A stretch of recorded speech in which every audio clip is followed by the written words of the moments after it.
Hello, I'm Emma Louise Coffey and you're welcome to the Dairy Edge, the Teagasc Dairy podcast. We're bringing you the latest information, insights and opinion to improve dairy farm performance. Despite national average growth rate sitting at 47 kilograms, grass growth has declined to unprecedented levels in some parts of the country.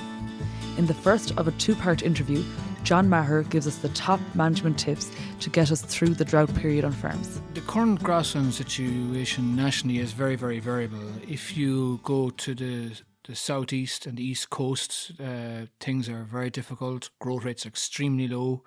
We're into the teens and maybe even lower.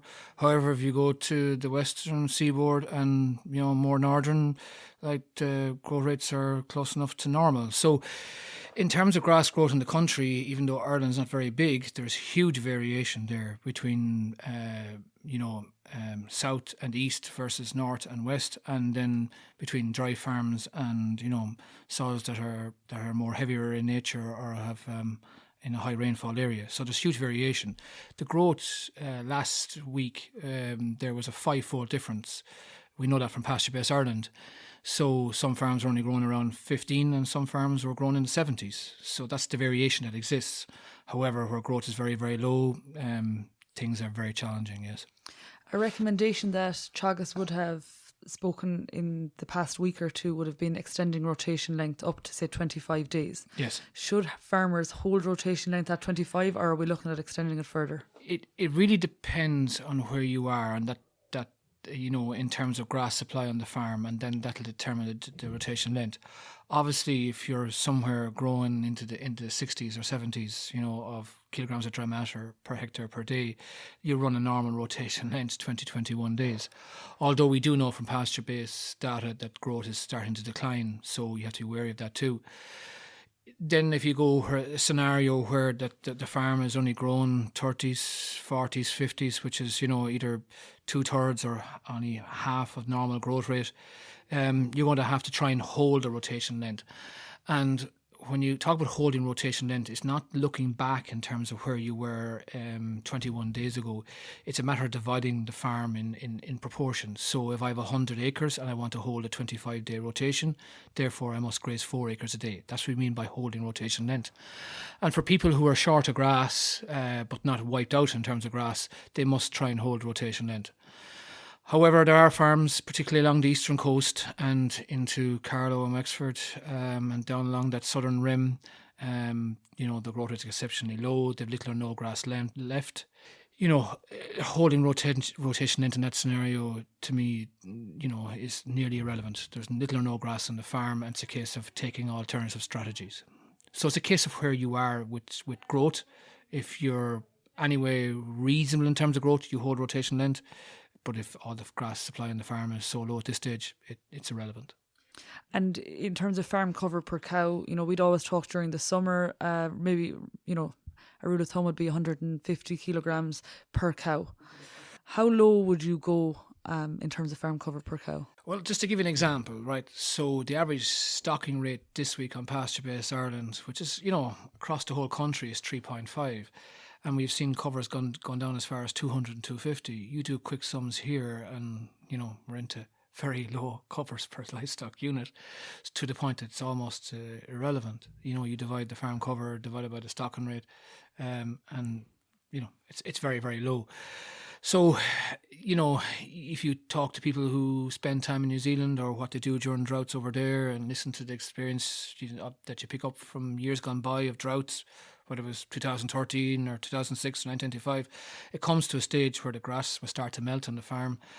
And to me, at that stage, you might as well eat the feed off the farm and then come with the alternative strategies of dealing with having no grass on the farm. So, look, I wouldn't like the farm cover to drop below 300, to be honest. But some people are already there, and the game is up until rain comes. And then, you're referring to eating the feed that's there.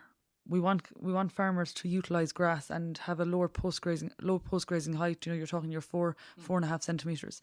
There's a challenge achieving that with the grass that's there in terms of some of it's gone quite stemmy. What are the strategies that you would impose to mitigate, higher post grazing heights? If you're grazing any with normal covers, which at the moment will be somewhere maybe 700-800 up to 1,500-1,600. Achieving the targets that we set out in terms of post-grazing height, to me, can be achieved. The scenario becomes tricky where you're grazing in either higher covers, either because it's grass you've saved for second cut area, or the grass that you've tried to bring into the system because you're tight on grass supply. Trying to graze that material down to 3 or 4 centimetres is going to be a challenge, right? I think it needs to be cleaned off because that stemmy material will grow nothing.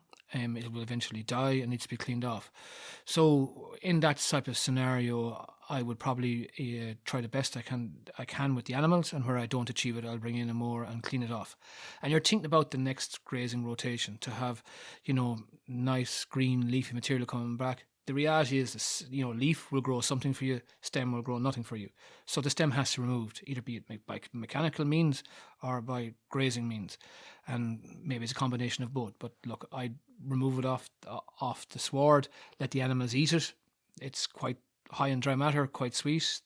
Once animals have plenty of water, they're quite content. We know that.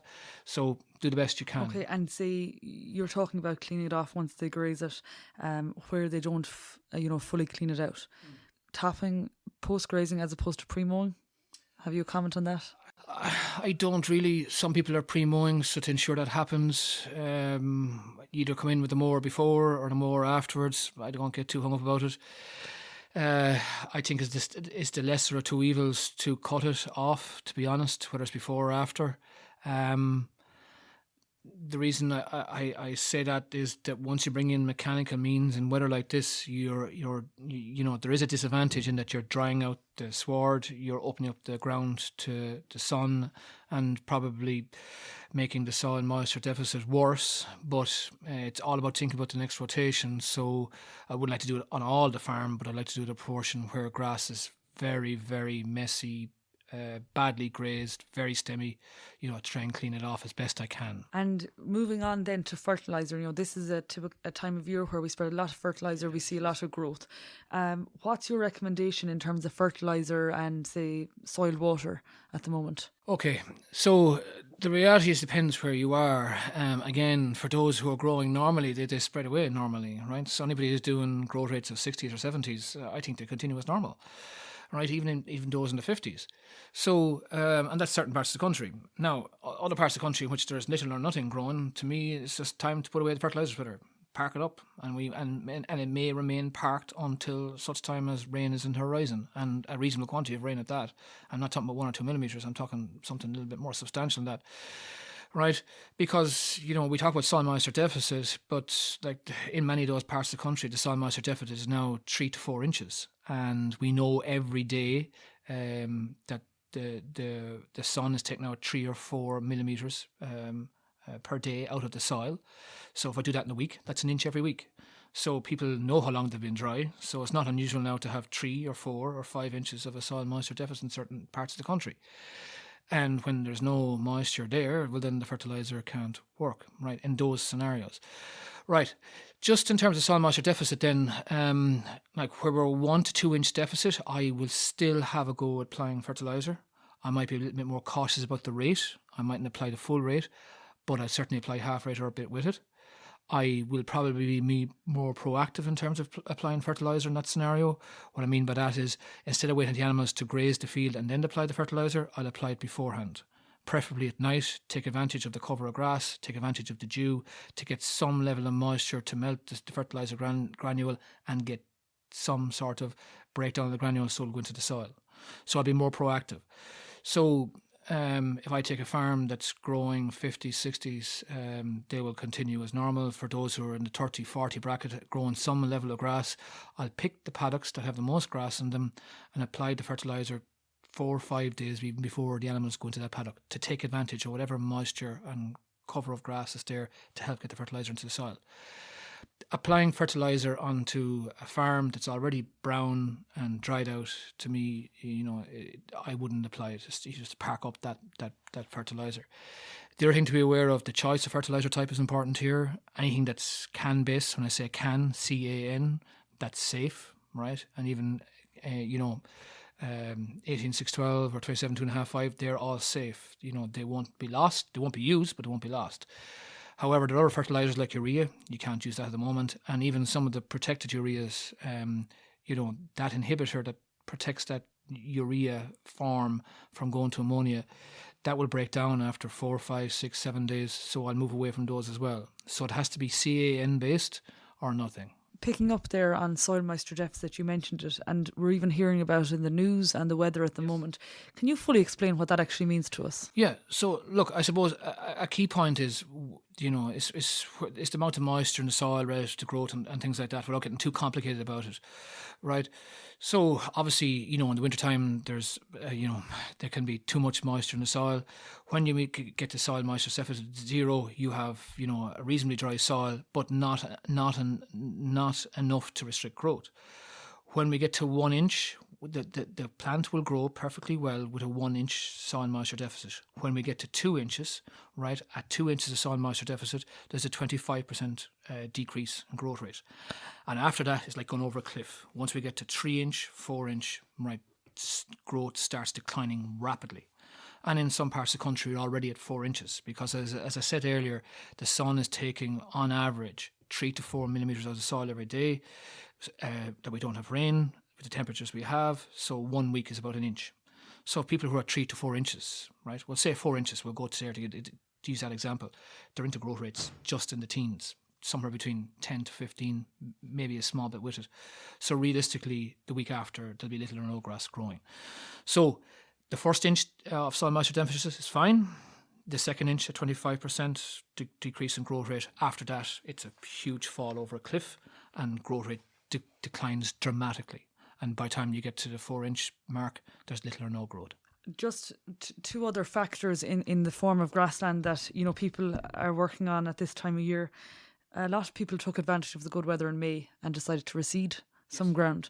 Okay, where they've reseeded, what sort of effects are they seeing, and can they do anything to try and improve the situation? Yeah, this is, while we have a feed deficit in many parts of the country, this is another farm management task that's really suffered with the weather.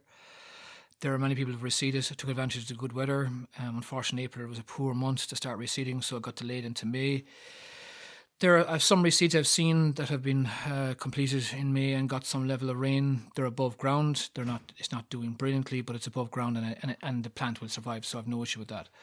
Where reseeding took place, in late May, particularly into June, they've received little or no moisture since.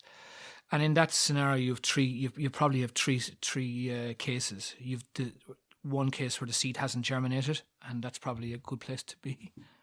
For the moment, there is another case in that soil where the plant or the grass seed has started to germinate, probably won't survive because there's not enough moisture around, and that plant is lost. And then you have the third case in which the plant has germinated. We've got some level of leaf, but really struggling with moisture stress, and that's really a toss of the coin whether that plant will survive or not. So for many, then they're asking about applying, or rolling or applying water. The rolling will help conserve a level of moisture. That should have happened. It may do a small bit. However, to apply 1 inch equivalent of rain is about 25,000 gallons per acre. So obviously, if I have 10 acres of reseeding, to me, irrigation in that scenario is just practically impossible. Irrigation will work somewhat where you have maybe a 2 inch deficit, soil moisture deficit, but where you're up at 3 or 4 inches, it's going to have no impact on germination of the success. So for many, unfortunately, they're going to have to wait till rain comes, see what germinates, and act quickly when that rain comes, and maybe do some oversowing. What I mean by oversowing is like applying a half rate of grass seed, where we have some level of germination, a half rate of grass seed per acre, which is about 7 kilos, right? And using that to try and up the grass seed population. And the threshold comes down to if you stick a pen or a pigtail in the soil, right? Pigtail stake. And once we have a plant every 4 inches, we can salvage that grass, that reseed. However, for many, unfortunately, it'll be a case of, doing a fair degree of over-sowing. So it doesn't mean going in and ploughing or retilling the field. It's just a matter of applying grass seed when the moisture comes, rolling it then to conserve that moisture and try and get germination. All the big things as regards, seedbed preparation are completed. So, we just have to wait. And the next thing, people are talking about this time of year is the second cut silage. So they've cut in late May, early June and refertilised the ground. What's the recommendation there? Yeah, okay. So it depends when we cut the silage. I've seen crops of silage cut on the 23rd of May. They've got a level of recovery now. They might have 2,500 kilograms of dry matter. They've, for want of a better way of describing it, they've nearly half a crop. Now, some of that is still growing, some of it has stopped, some of it's gone to seeding, right? So in that scenario, and where you're short of feed and where it can be grazed, I will do that rather than make it into silage to refeed it, okay? There's other crops that were first cut crops were cut well into June, and the level of recovery is way lower, right? And I think they won't do anything now, given the way the weather forecast has been and is coming, and it's a case of just salvaging that, for want of a better way, either by grazing it or put it into a bale, because its chances of growth are very limited, and you don't want this feed, for want of a better way of describing it, lost. So where the crop is very low in yield or gone very stemmy or starting to melt away, I think you have to go in and salvage what's there by grazing or cutting. Where crops were fertilised fully and still growing, I'd let them still grow away. Some people have to graze them, and they're worried about the level of fertiliser going out on them. So to me, you can do a little bit of mixing and matching here. I might graze them by night, preferably, and then go into another field by day to try and get over the nutrient-rich grass that might be there from applying slurry and maybe 80 units of nitrogen. Saying that the dry matters are very high, saying that the sugars are very high, so the cows may find them palatable enough to graze them, right? So, in an extreme scenario where the grass is very, very sour or rank because of the fertiliser that's there in them and not growing actively, the sward could actually be even cut down, let wilt. When it's wilted, the sugar increases, the dry matter increases, it becomes sweeter and more palatable, and people can manage it like that. I think the easiest way is to do silage ground by night and normal grazing ground by day.